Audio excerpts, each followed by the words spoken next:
Hello and welcome back to more Pikmin 1. Last time we started off the game and familiarized ourselves with the controls somewhat. So today we're going to go back to we're going to go to the Forest of Hope. But I'm kind of going back to the title screen here because I want to show this off. In Pikmin 1 on the I don't know if this is in the GameCube version, but in the Wii and Switch versions that I'm more familiar with, you could rewind the days, which is kind of cool. You could see I hit the minus button and we could go back to day 1. So if you want to, let's just say, skip the tutorial, uh popular YouTuber man, uh you could just start on day 2 and then just hit Y to copy over your save file to these other two day to these other two save files. I'm not going to do that, but yeah, I just kind of want to show off that if you had one really bad day that just completely screws up your entire playthrough, you could just rewind to before then. No need to save scum. So yeah, anyways, we are now going to go to the Forest of Hope. We got each star on the map there, like over on the bottom right side of the screen. You can see each star there represents a different ship part. We're not going to be able to get them all today, uh, but we will get quite a few of them. And yeah, just like how I said yesterday, we're this is when day 2 is when Pikmin starts to become like it's like shows you its true colors. This is when the game really starts to show. My dolphin had returned to the surface, along with the Pikmin's onion. Being alone on this strange planet makes me somewhat uneasy. So I shall call the Pikmin out of the onion. All I need to do is stand in the light beneath the onion and press the button. How do you know that, Olimar? But anyways, we just go over here and we could pull out our red Pikmin. You could just hold down the stick to pull them out like quickly, or on the Switch version, you could hold down Y and drag 10 out at a time. We're going to take out all of our guys all at once and just start whistling them over. Gonna start throwing them, getting some uh using a pellet to get more guys, and trying to I'm using the Pikmin to pluck these weeds because hopefully, what? Nothing. But well, something will happen if we pluck them out. I'm going to. Yeah, I'm just going to take care of this one. That one's yellow, so it will just give us a single red guy instead of two compared to the red onion. And that right there, yellow stuff, is nectar. When a Pikmin consumes nectar, Another in well, this happens. Another intriguing discovery. A local variety of grass produces a sort of yellow nectar. When the Pikmin drink this delicacy, they instantly mature into flowers. This apparent Pikmin and favorite seems to be full of nutrition. Closer observation is needed to determine the strengths of these particularities of these flower Pikmin. Flower Pikmin are much faster in their actions compared to regular Pikmin. They when I unpause here, you will see that a flower Pikmin is able to keep up with me better than a leaf, and they can do tasks like fighting and like and carrying stuff back much faster than a normal like leaf Pikmin. It is very like you should try to keep your Pikmin flowers as possible. they can uh they can revert back to leave Pikmin, uh depending, like, if they get shaken, if they were like supposedly like shaken off an enemy, or almost like defeated by an enemy, like getting eaten. But now, oh yes, just continue to pluck those. Their flowers, they won't take a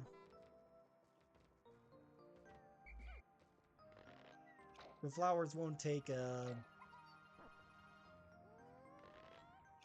nectar that's there, but leaves will. So is the reason why I kind of have to call that guy back, because a single leaf will take an entire thing of nectar, which we do not want. But yeah, now we're just going to have these Pikmin break down this wall, and while they're doing that, I want to drag your attention to the top left of the screen, where we now have this new timer. The little sun bubble there will tell us how much time we have left in the day. It should be around 13 to 15 minutes a day. But you could still pause it, like, through the pause menu and whatnot, by pressing, like, either the pause or, like, plus or minus button. But yeah, once it reaches the end of that little diode, that's the end of the day, and we are forced to return home. And now, we engage with our first enemy, the Dwarf Bulborb, Red Bulborb, Red Spotty Bulborb. And you can instantly down it with a single Pikmin if you land directly on its back. Not just that, but we can even harvest its corpse to make even more Pikmin, which is really good. So now, we're going to let those guys take care of that. And we're going to just try to spray and pray! Spray and pray! So they don't need a guy! Okay. Good. Now that we have taken care of that, I'm going to start gathering a bunch of our guys, because we have a ship part here that is quite heavy and will require 40 pickies. We have a 10 pellet here, so yeah. I wouldn't worry about pellets so much from this point on. Once we, now that we are actually fighting enemies. Enemies do way more, but they also give you way more Pikmin. And not with a biased manner like the pellets do. So now only bother with the heavier pellets instead. But yeah, now that we're just plucking these guys, you could leave these guys in the ground. And if you do, they will start to bloom into flower Pikmin on their own without the need of nectar. But nectar is just typically a lot faster, and those jerks, those three jerks just took it all. So yeah, not really something you want to worry, like, stressing over. I'm going to take care of this guy first. This here is a regular Spotty Bulborb, and typically these guys are very much asleep until we provoke them. They are typically like the mascot enemy of the Pikmin series, and are pretty easy to deal with.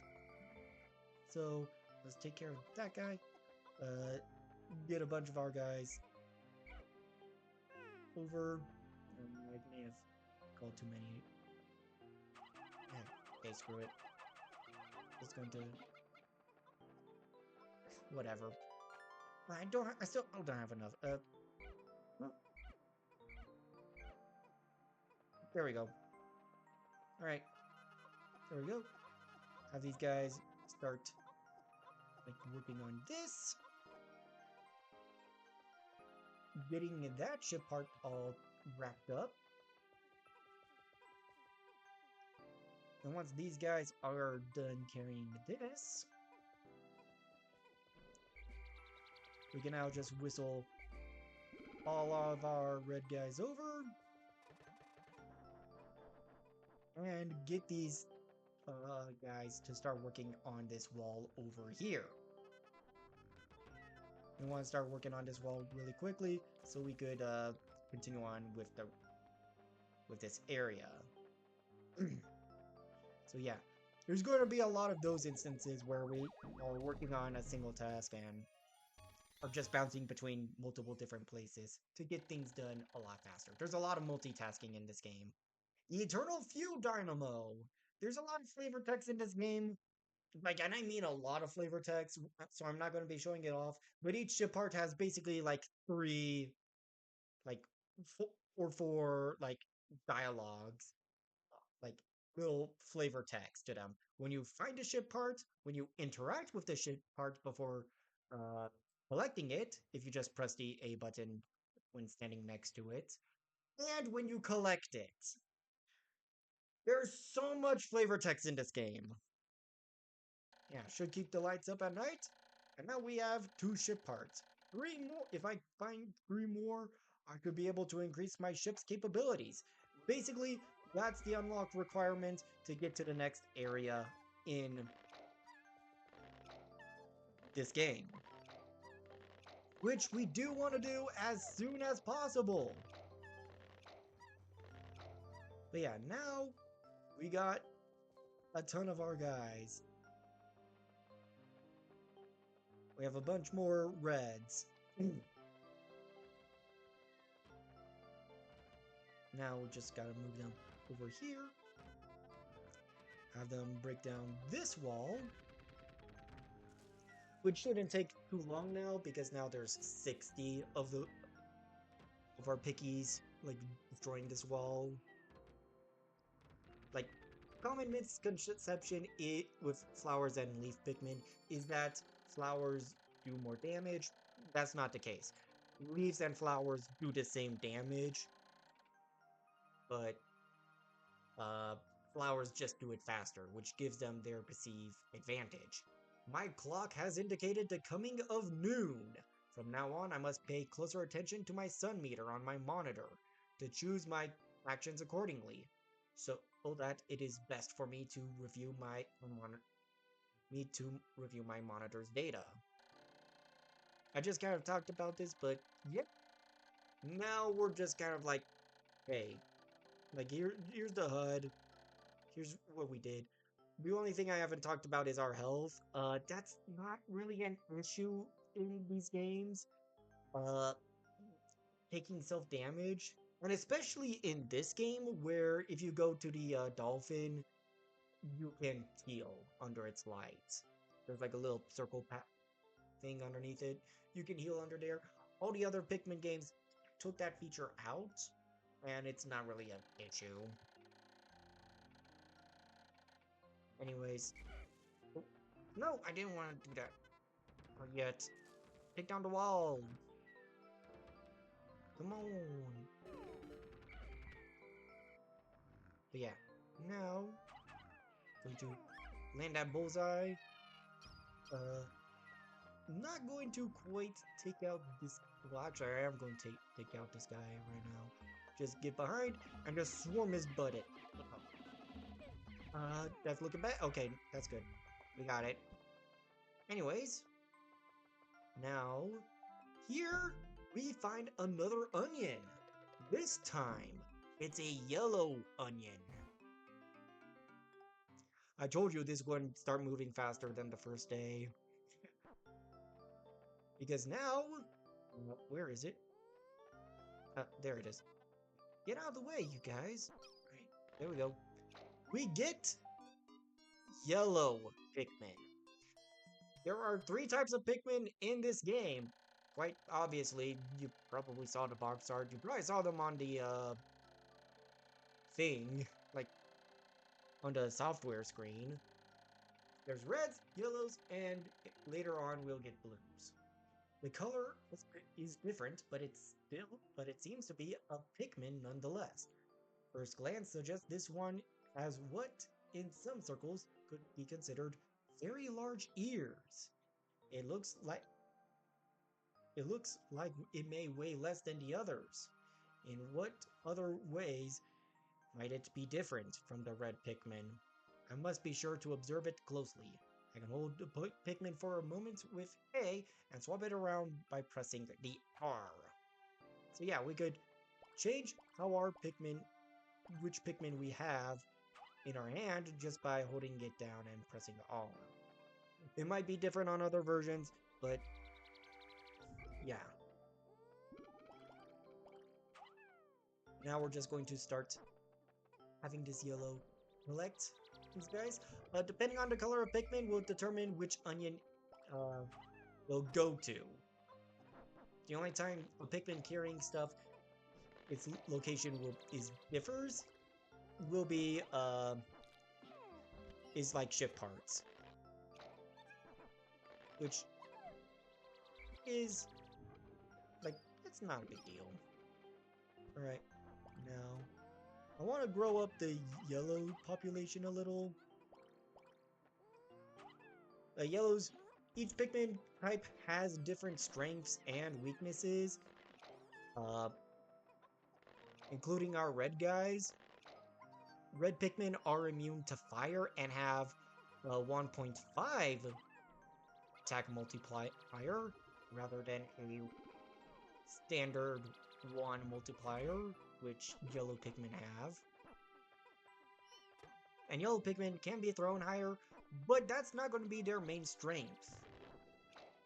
As I start gathering these guys up, I'll start. How many yellows do I have? 15. Going to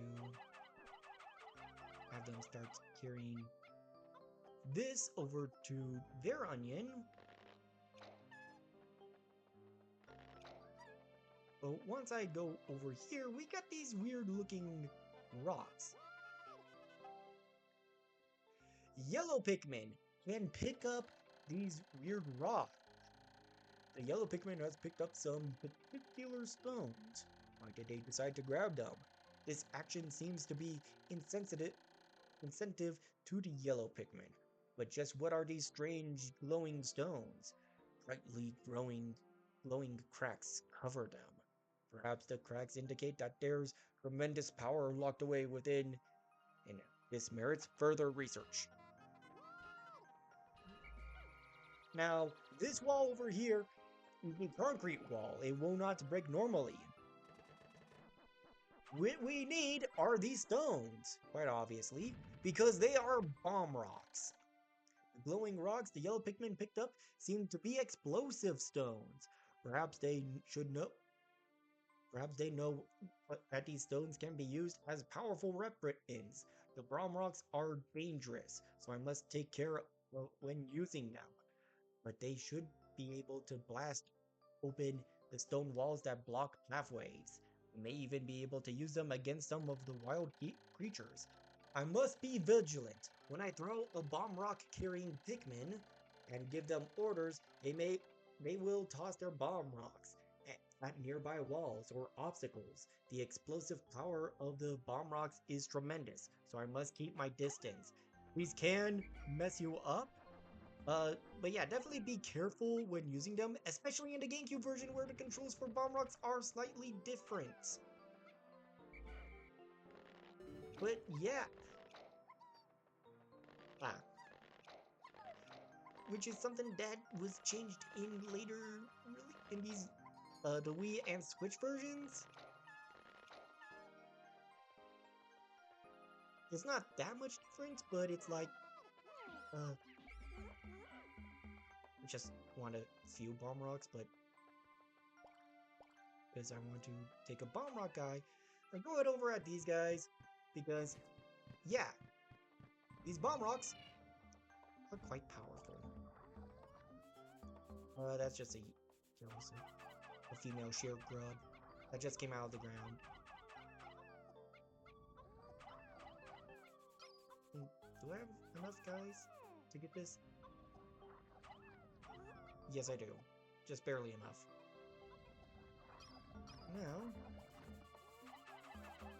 there's we have these guys that are coming out of the ground. There are female shield grubs that are completely harmless, but the male shield grubs, the darker ones, are they're a problem. All right, just try to take them out as fast as possible because they can eat your Pikmin and it sucks. Uh-oh. Let's just...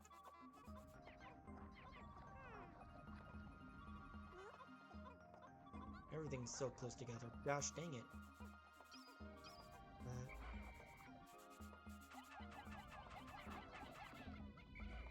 but yeah. Don't have to worry about these guys so much.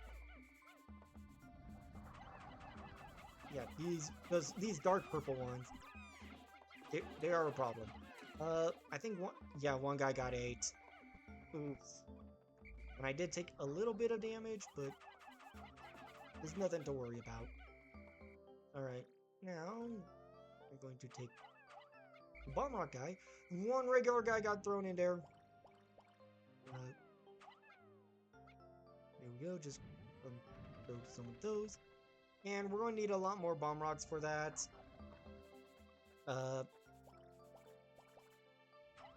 Just going to throw this guy over there, and that should be good. I'm just going to have these guys start carrying stuff back, like carrying over these corpses. And now we got the hurry up notification. That basically entails the fact that our time is almost up. This important part can detect the location of other missing parts. But yeah, now we got the whimsical radar. I kind of overlooked that. But now, if we hit the plus button, we now have a map of the area. And we can see what's going on. Like what our Pikmin are doing.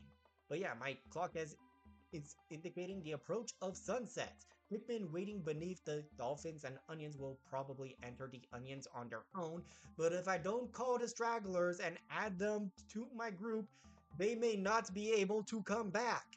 I am sure that Pikmin still planted are safe, but I am somewhat concerned about leaving Pikmin to fend for themselves in the darkness.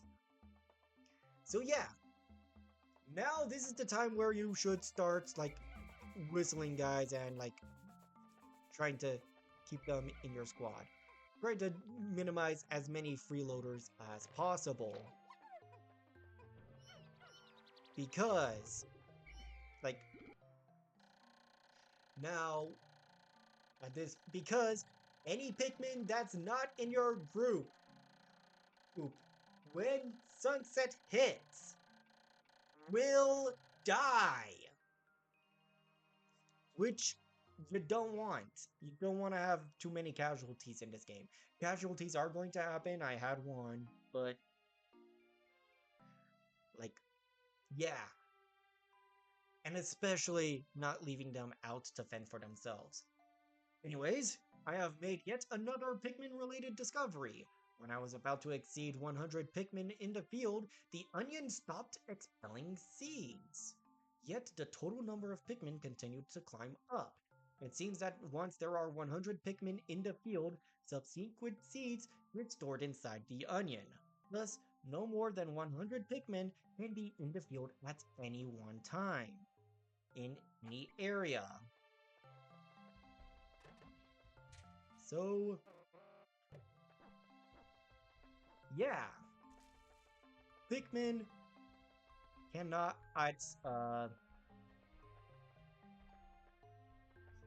so yeah. Pikmin, we cannot have more than 100 Pikmin out on the field at any given time. Which is kind of a neat little thing. Last 3 are in the ground over there. We are basically going to be going that direction again tomorrow. So, yeah, like, don't really have to worry about that. But yeah, I'll talk more about that tomorrow, because now, as the countdown hits 0, it's the end of the day. Man, this is another long one. thought these days were shorter. I'm just looking at my time. The time of the episode. But yeah. Anyways, now we are taking off. And you can see that the red spotty Bulbarbs just patrolling the area. Seeing any last like, Pikmin. Anyways, it appears that many of my ship's parts have landed in this region. If I can just recover the parts of my radar, I should be able to use my radar screen. How that would improve my chances. Then I only have to press plus. We did that! I just got that! Yet there seems to be many hostile life forms here. If I am attacked and my spacesuit takes damage, I must return to my ship, stand in front of it, and press the A button to make suit repairs. As I explore, I must pay attention to my suit's damage meter in the bottom left corner of the screen. If you lose all of your HP, the day automatically ends and any Pikmin on the field will instantly perish. On top of that, the day could also instantly end if every single Pikmin in your squad dies. So, yeah, be careful. That one you should be more worried about. So yeah, today we lost only 2 guys, which sucks, but I don't think we can tell which ones I lost. Anyways, but yeah, we sprouted 80 guys today, which is quite a bit, and we got 2 chip parts. Not bad. Not bad at all. So yeah, next time we'll be going back to the Forest of Hope and getting several more ship parts. See you guys then. Take care.